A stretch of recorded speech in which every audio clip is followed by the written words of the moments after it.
Salut! Alors aujourd'hui, je te parle du rubbery effect. Mais qu'est-ce que c'est? Eh bien, le rubbery effect en français, c'est l'effet caoutchouc. Et dans After Effects, c'est quand tes objets font un léger bond à la fin de leur mouvement ou de leur transformation. On appelle ça aussi l'inertial bounce. Donc, tu vas avoir besoin de l'expression en question. Je te l'ai mise sous la vidéo dans le descriptif. Alors, avant de commencer, je te conseille de la copier-coller dans un fichier texte pour l'avoir sous la main quand on aura besoin. Alors, on commence par sélectionner l'expression dans le fichier texte. On la copie parce qu'on va aller la coller dans la propriété sur laquelle on veut ajouter cet effet.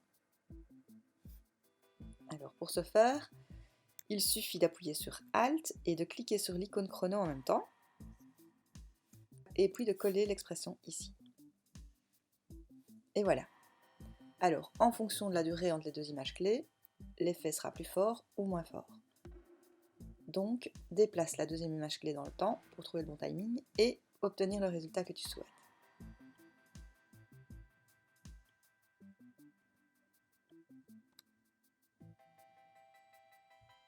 Voilà, ça me paraît bien.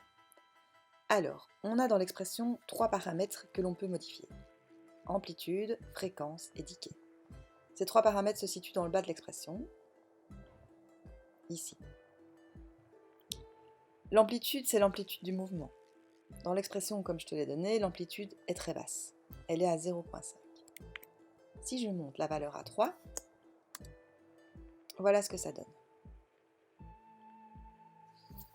Personnellement, je préfère que l'effet soit léger, donc je laisse presque toujours le paramètre à 0,5.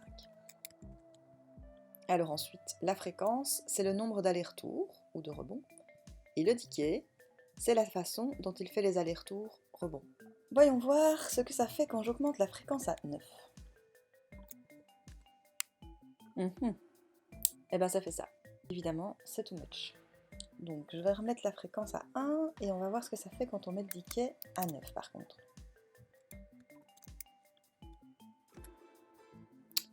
C'est bien, mais c'est vraiment proche de ce que ça donne quand on ne change pas les paramètres de l'expression. Bon, alors testons un truc intermédiaire, genre fréquence sur 5 et decay sur 5 aussi.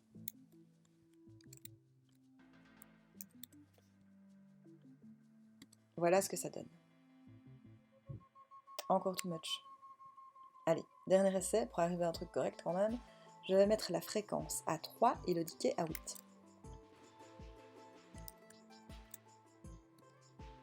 Ah, c'est pas mal, mais un petit peu trop rapide.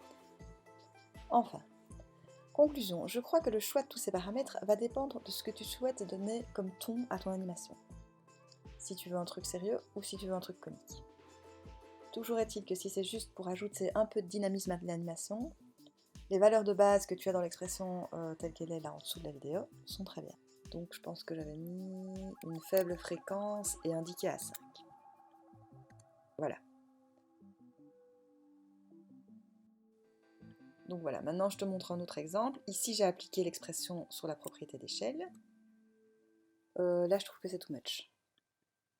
Mais je peux ajouter un lissage à l'approche et tu verras qu'en fait l'effet va être atténué. C'est mieux.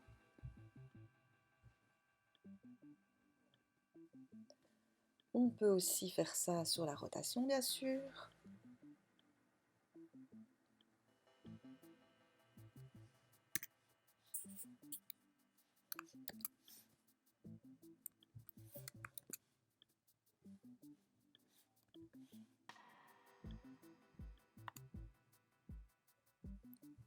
Voilà.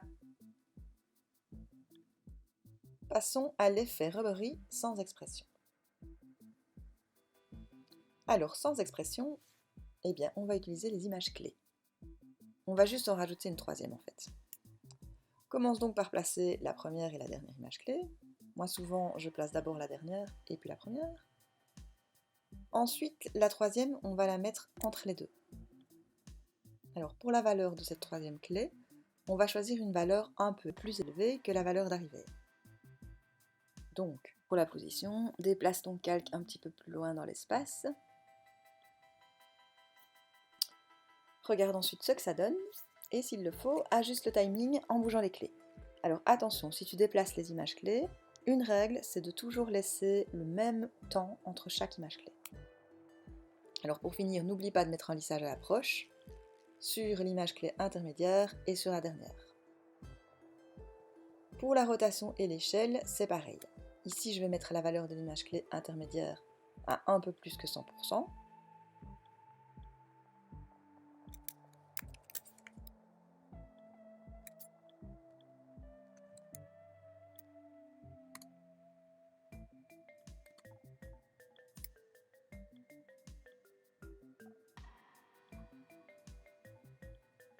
Et pour la rotation, à un peu plus que 90 degrés, disons 100. Voilà. Après, il suffit de prévisualiser, et puis tu pourras ajouter les lissages de vitesse, ajuster tes valeurs, et ou les positions des images clés pour soit à l'image de ce que tu veux. Voilà, c'est la fin de ce tutoriel. Merci pour ton attention. À bientôt.